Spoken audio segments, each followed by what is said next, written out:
សាក់ឡូគឺជាឈ្មោះតារាកំ pl ែងដ៏ល្បីល្បាញបំផុតក្នុងពិភពលោកជាងនេះដោយសារតែលោកជាមនុស្សប៉ិនប្រសប់ក្នុងការសម្ដែងកាយវិការខាងក្រោមនេះគឺជាប្រវត្តិនៃការតស៊ូនិងរឿងរ៉ាវលំបាកខ្លះៗរបស់គាត់សាក់ឡូមិនមែនតែជាតារាកំ pl ែងប៉ុណ្ណោះទេហើយគាត់ក៏ជាអ្នកនិពន្ធភាពយន្តបទភ្លេងដឹកនាំរឿងនិងជាតួសម្ដែងផងដែរសាក់ឡូមានឈ្មោះពេញថា Charles Spencer Charlie Chaplin ត្រូវបានគេហៅត្រឹមតែ Charlie ឬ Chaplin Charlie កើតនៅថ្ងៃទី16ខែមេសាឆ្នាំ1889នៅទីក្រុងឡុងប្រទេសអង់គ្លេសនៅពុកលោកឈ្មោះ Charles Spencer ជាអ្នកបញ្ចូលសម្លេងនិងជាតារាសម្ដែងម្ដាយឈ្មោះ Hannah Chaplin ជាអ្នកចម្រៀងនិងជាតារាសម្ដែងពួកគេបានចែកផ្លូវគ្នានៅពេលដែល Charlie មានអាយុមិនទាន់បាន3ឆ្នាំផង Charlie បានរស់នៅជាមួយម្ដាយនិងបងប្រុសម្ដាយតែមួយឪពុកទីតីម្នាក់ឈ្មោះ Zanny Walford ហើយបានផ្លាស់ប្ដូរទីកន្លែងជារឿយៗឪពុករបស់គាត់ជាមនុស្សប្រមឹកនិងមានស្រីកំណាន់ម្នាក់ទៀតផងហើយមិនសូវមានទំនាក់ទំនងជាមួយ Charlie ឡើយ Charlie និងបងប្អូនឪពុកទីតីរបស់គាត់បានរស់នៅជាមួយនឹងឪពុកគាត់នៅពេលដែលម្ដាយរបស់គាត់មានជំងឺផ្លូវចិត្តស្រីកំណាន់របស់ឪពុកគាត់បានបញ្ជូនពួកគាត់ឲ្យទៅសាលាព្រះវិហារសម្រាប់កុមារឈ្មោះ Bishop Temple Boys School ឪពុករបស់គាត់បានស្លាប់នៅឆ្នាំ1901ដោយសាររោគថ្លើមនៅពេលដែល Charlie មានអាយុ12ឆ្នាំ Charlie ក៏បានរស់នៅជាមួយនឹងក្រុមល្ខោនកុមារីឈ្មោះ The Excellent Castle នៅឆ្នាំ1903 Charlie បានដើរតួដំបូងជាក្មេងបម្រើនៅក្នុងរឿង Zolhog ដែលនិពន្ធដោយ William Gillettតួសម្ដែងដោយតារាអង់គ្លេសឈ្មោះ Zane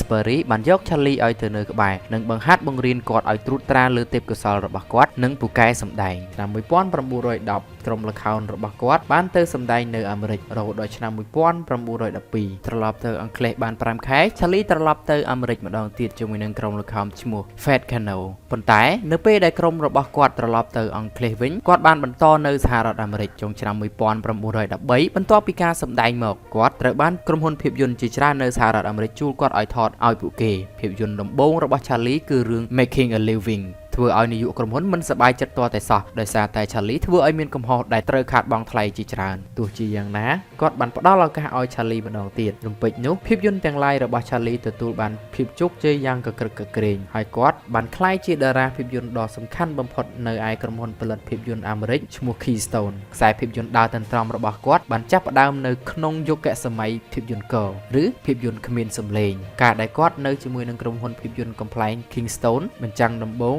នៅថ្ងៃទី7ខែកុម្ភៈឆ្នាំ1914ឈ្មោះ Kids Auto Races at Venice និងជាពេលដែលគាត់ប្រើម៉ូដសម្លៀកបំពាក់កំ pl ែងដំបូងបំផុតផងដែរពេលនោះ Charlie នឹងការសម្ដែងដើរតន្ត្រង់របស់គាត់បានក្លាយជាតារាដ៏មានប្រជាប្រិយភាពបំផុតនៅក្រុមហ៊ុនខ្សែភាពយន្ត Zenet នៅក្នុងឆ្នាំដំបូងដែលគាត់នៅជាមួយក្រុមហ៊ុន Zenet Charlie បានថតភាពយន្តខ្លីចំនួន34រឿងតាមរយៈខ្សែភាពយន្តដំណើរតន្ត្រង់របស់គាត់នេះហើយដែលគាត់ត្រូវបានគេស្គាល់ឈ្មោះថា សាក់ឡូនៅក្នុងពិភពប្រទេសដែលនិយាយភាសាបារាំងអ៊ីតាលីអេស្ប៉ាញអង់ដូរ៉ាប៉ូទុយហ្គាល់ក្រិចរ៉ូម៉ានីនិងទូគីចំណែកនៅប្រទេសប្រេស៊ីលនិងអាសង់ទីនគេស្គាល់ឈ្មោះគាត់ថាកាលីតូខណៈដែលប្រទេសអាល្លឺម៉ង់គេស្គាល់ឈ្មោះគាត់ថា The Vagabond ភាពយន្តដំណើរតន្ត្រង់ត្រូវបានបញ្ចាំងដំបូងបំផុតនៅសហរដ្ឋអាមេរិក Charlie បានក្លាយជាកំពូលតារានៅក្នុងពិភពអ្នកគាំទ្រភាពយន្តកនៅឆ្នាំ1916ក្រុមហ៊ុន Mutual Film Corporation បានជួលគាត់ឲ្យថតរឿងកំ pl ែងរាប់សិបរឿងដែលក្នុងនោះភាពយន្តល្បីល្បាញបំផុតមានដូចជារឿង Easy Street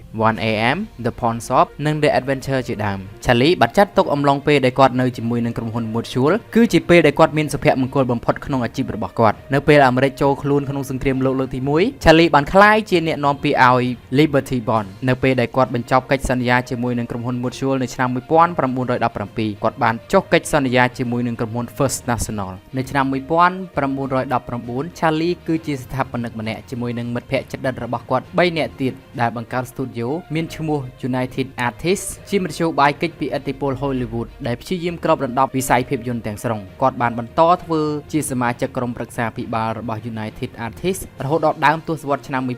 1950ឆ្នាំ1927ភាពយន្តមានសម្លេងបានចាប់ផ្ដើមនិងក្លាយជាភាពយន្តដែលពេញនិយមបំផុតប៉ុន្តែ Charlie នៅតែមិនថតភាពយន្តមានសម្លេងគាត់និយាយថាកាយវិការមានលក្ខណៈសកលជាងពាក្យសម្ដីខ្សែភាពយន្តមានសម្លេងដំបូងបំផុតរបស់ Charlie គឺរឿង The Great Detector ដែលត្រូវបានបញ្ចាំងនៅឆ្នាំ1940បញ្ចាំងនៅសហរដ្ឋអាមេរិកមួយឆ្នាំមុនពេលអាមេរិកសម្រេចចិត្តចូលខ្លួនក្នុងសង្គ្រាមលោកលើកទី2ក្នុងរឿងនេះ Charlie ធ្វើជាមនុស្សដែលយក model តាម Adolf Hitler របស់អាល្លឺម៉ង់ទោះបីជា Charlie ទទួលបានភាពជោគជ័យយ៉ាងត្រចះត្រចង់ក្នុងវិស័យភាពយន្តនិងបានតាំងទីលំនៅនៅសហរដ្ឋអាមេរិកពីឆ្នាំ1914ដល់ឆ្នាំ1953ក្តីក៏គាត់ត្រូវបាន FBI សង្ស័យថាជាសកម្មជនកុម្មុយនីសហើយពួកគេព្យាយាមបញ្ចប់និវេសស្ថានរបស់គាត់នៅអាមេរិកសម្ពាធ FBI ទៅលើ Charlie បន្ទាប់ពីយុទ្ធនាការនៅឆ្នាំ1942របស់គាត់សម្រាប់ពួកអឺរ៉ុបឆ្នាំ1952គាត់បានចាកចេញពីអាមេរិកទៅលេងស្រុកកំណើតនៅទីក្រុងឡុងប្រទេសអង់គ្លេស FBI បានពិភាក្សាជាមួយស្ថាប័នអន្តោប្រវេសន៍ឲ្យដកហូតទិដ្ឋាការរបស់ Charlie ដើម្បីកុំឲ្យគាត់មានសិទ្ធិត្រឡប់ចូលទៅអាមេរិកវិញ Charlie បានសម្រេចចិត្តថានឹងមិនវិលត្រឡប់ចូលអាមេរិកវិញឡើយដោយសារគាត់មិនពេញចិត្តនឹងរដ្ឋាភិបាលអាមេរិកហើយគាត់បានតាំងទីលំនៅនៅប្រទេសស្វីសនៅខែមេសាឆ្នាំ1972គាត់បានធ្វើដំណើរទៅសហរដ្ឋអាមេរិកម្ដងទៀតក្នុងរយៈពេលដ៏ខ្លីជាមួយនឹងភរិយារបស់គាត់ដើម្បីទទួលពានរង្វាន់អូស្ការខ្សែភាពយន្តចំនួន2ចុងក្រោយរបស់ Charlie ត្រូវបានផលិតនៅទីក្រុងឡុងគឺរឿង A King in New York ឆ្នាំ1957ដែលគាត់បានដើរតួនិពន្ធដឹកនាំនិងផលិតរឿងមួយទៀតគឺរឿង A Countess from Hong Kong ឆ្នាំ1967ដែលគាត់បានដឹកនាំផលិតនិងនិពន្ធហើយគាត់ក៏បាននិពន្ធបទភ្លេងសម្រាប់ភាពយន្តទាំងពីរនេះផងដែរ Charlie បានចូលនិវត្តន៍ពីពិភពសិល្បៈជាផ្លូវការនៅក្នុងខ្សែភាពយន្ត Modern Timeចាំងនៅថ្ងៃទី5ខែកុម្ភៈឆ្នាំ1936ហើយនៅក្នុងភាពយន្តនេះគាត់បានបញ្ចប់ដោយគាត់បានដើរនៅលើផ្លូវដែលគ្មានទីបញ្ចប់ឆ្ពោះទៅកាន់ជើងមេឃ Modern Time ត្រូវបានគេចាត់ទុកថាជាភាពយន្តកោចុងក្រោយបំផុតរបស់លោកភាពយន្តច្រើនបំផុតរបស់លោក Saklo គឺនៅពេលដែលគាត់នៅជាមួយក្រុមហ៊ុន Keystone និងក្រុមហ៊ុន Mutual បន្ទាប់ពីគាត់បានបង្ហើយរឿង A Countess from Hong Kong សុខភាពរបស់ Charlie បានចាប់ផ្ដើមធ្លាក់ចុះជាលំដាប់នៅចុងទសវត្សរ៍ឆ្នាំ1960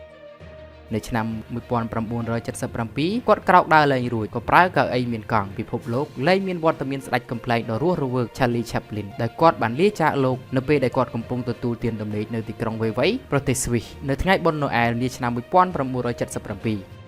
នៅថ្ងៃទី1ខែមីនាឆ្នាំ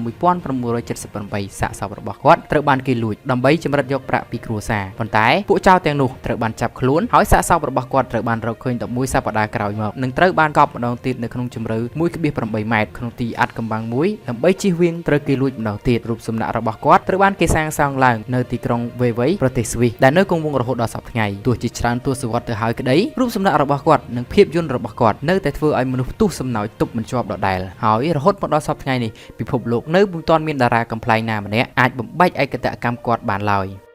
ចំពោះអាពាហ៍ពិពាហ៍វិញ Charlie ឆ្លងកាត់ចំនួន4លើកទី1រៀបការជាមួយនឹងតារាភាពយន្តឈ្មោះ Mildred Harris នៅឆ្នាំ1918ហើយបានលែងលះគ្នានៅឆ្នាំ1920នៅឆ្នាំ1924គាត់បានរៀបការម្ដងទៀតជាមួយតារាភាពយន្តឈ្មោះ Lita Grace ពួកគេរួមរស់នឹងគ្នាបានកូន2នាក់ក៏ដល់ទីបញ្ចប់ទៀតនៅឆ្នាំ1927នៅឆ្នាំ1936គាត់បានរៀបការជាលើកទី3ជាមួយនឹងនាង Paulette Goddess ជាតារាភាពយន្តដែរហើយបានលែងលះគ្នានៅឆ្នាំ1942នៅខែមិថុនាឆ្នាំ1943 Charlie Chaplin បានរៀបការម្ដងទៀតពេលដែលគាត់មានវ័យ53ឆ្នាំជាមួយនឹងនាង Ona Unal ដែលទើបតែមានអាយុ18ឆ្នាំស្នេហ៍វ័យចំណាស់ប៉ះប្រពន្ធក្មេងល្វក់គូនេះចុះសម្រុងនឹងយល់ចិត្តថ្លើមគ្នាខ្លាំងណាស់ហើយជាប្រភពសុភមង្គលពិតប្រាកដនៃស្ដេចកំប្លែងពិភពលោក Charlie Chaplin ហៅ Saklo នឹងរួមរស់នឹងគ្នាលុះ Charlie ទទួលអាណិច្ចកម្មទៅ